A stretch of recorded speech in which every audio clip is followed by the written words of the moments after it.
विकसित कृषि संकल्प अभियान शुभारंभ। कृषि विज्ञान केन्द्र एवं कृषि विभाग मिलित आनुकूल्य इरा उदयगिरी ब्लॉक सबरपल्ली ग्राम विकसित कृषि संकल्प अभियान शुभारंभ होइछि। भारतीय कृषि अनुसंधान परिषद द्वारा आयोजित कार्यक्रम को जिला स्तर में इरा उदयगिरी ब्लॉक वीडियो उद्घाटन करथिले।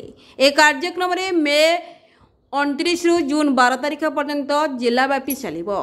अत्याधुनिक कृषि कौशल प्राकृतिक कृषि संपर्क कृषि विज्ञान केन्द्र उद्यान विज्ञानी डॉक्टर सुश्री चौधरी आलोचना करथिले।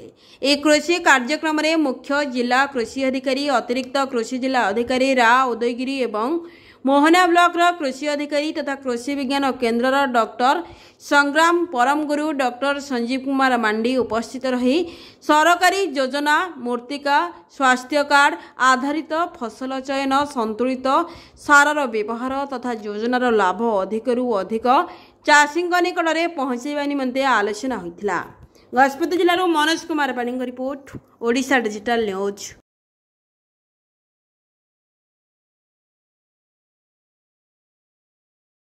रखु देले आपण ठीक टाइम रे जी चाषी लोक जदि चाष ठीक टाइम रे व्यवहार न करेंगे आप अमल कमी जाए।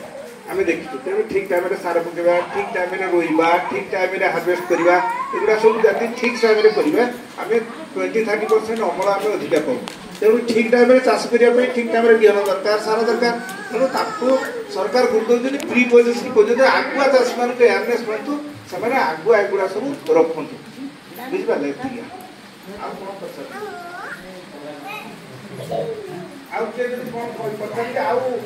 समस्या विषय